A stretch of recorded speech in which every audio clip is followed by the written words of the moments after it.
Good evening and welcome back. Now, Kenya's electoral future is under renewed scrutiny as President William Ruto's nominees for IEBC chairperson and 6 commissioners head to Parliament for approval.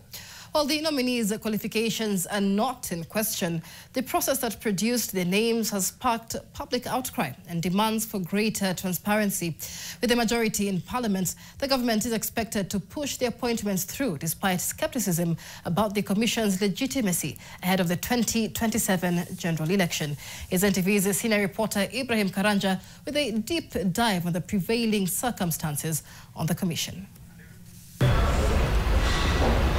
The country's electoral future is once again in the spotlight as the process of filling the vacant IEBC position heads to Parliament for the final stretch, following President William Ruto's nomination of the chairperson and 6 commissioners Thursday.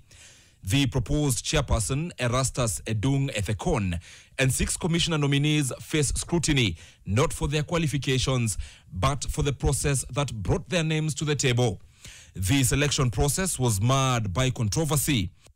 Thoughts that I have based on what... In March, the IEBC selection panel published a shortlist of 105 candidates, but days before interviews began, the panel quietly added 6 more names, sparking public outcry and legal questions. Hassan Nur Hassan, now among those nominated as commissioners, was one of those late additions.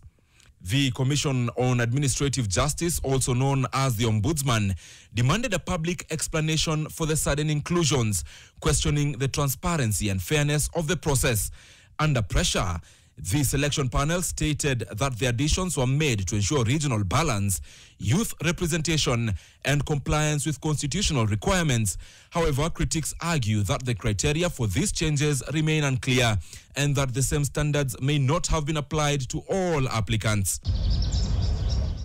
Public skepticism is reflected in a recent TIFA survey released just after the nominations, which found that 55% of Kenyans believe that the IEBC recruitment process was not merit-based.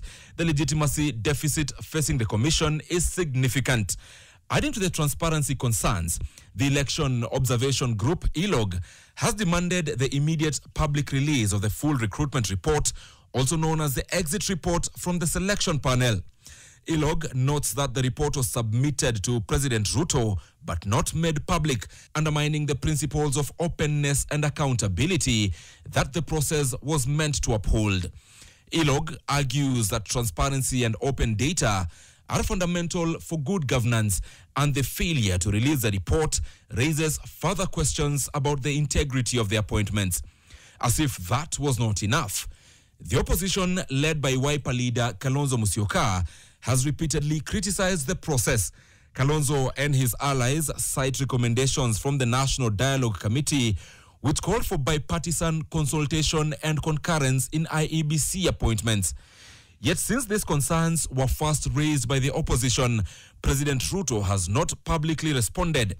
It appears that by having ODM leader Raila Odinga aligned with his administration to President Ruto, the current opposition does not exist, or if it does, it is significantly inconsequential.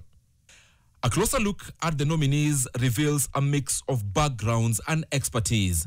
Erastus Edung Ethekon, the chairperson nominee, is a lawyer with over 2 decades of experience, including work with the United Nations and as a county attorney in Turkana County under the reign of Governor Josephat Nanok, current Deputy Chief of Staff at State House.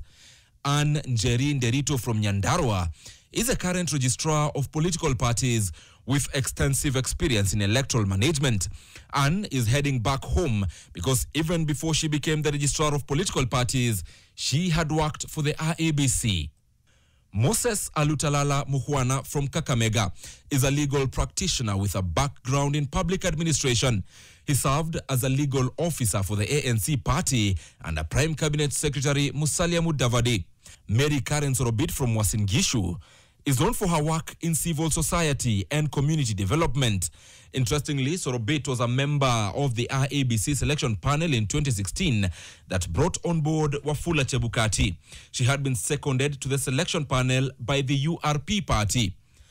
Hassan Nur Hassan from Mandera is a former Chief Administrative Secretary and a 2022 gubernatorial candidate on an ODM ticket whose late addition to the shortlist remains a focal point of controversy.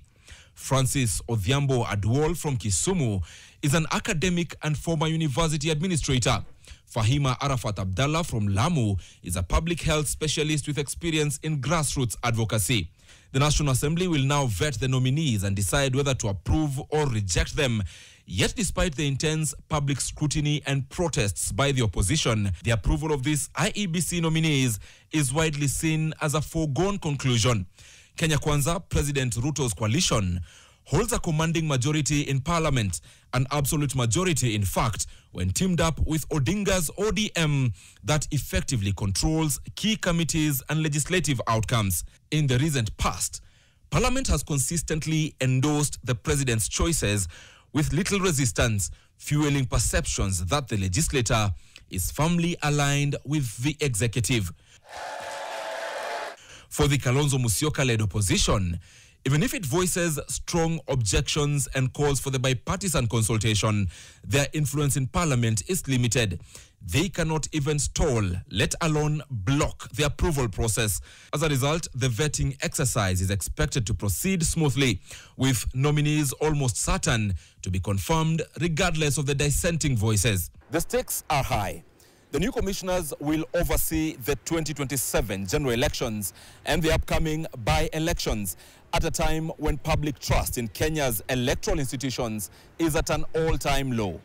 The outcome of this vetting process will determine not only the leadership of the IEBC, but the credibility of Kenya's democratic processes.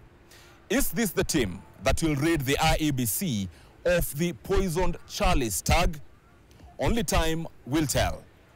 Ibrahim Karanja, NTV.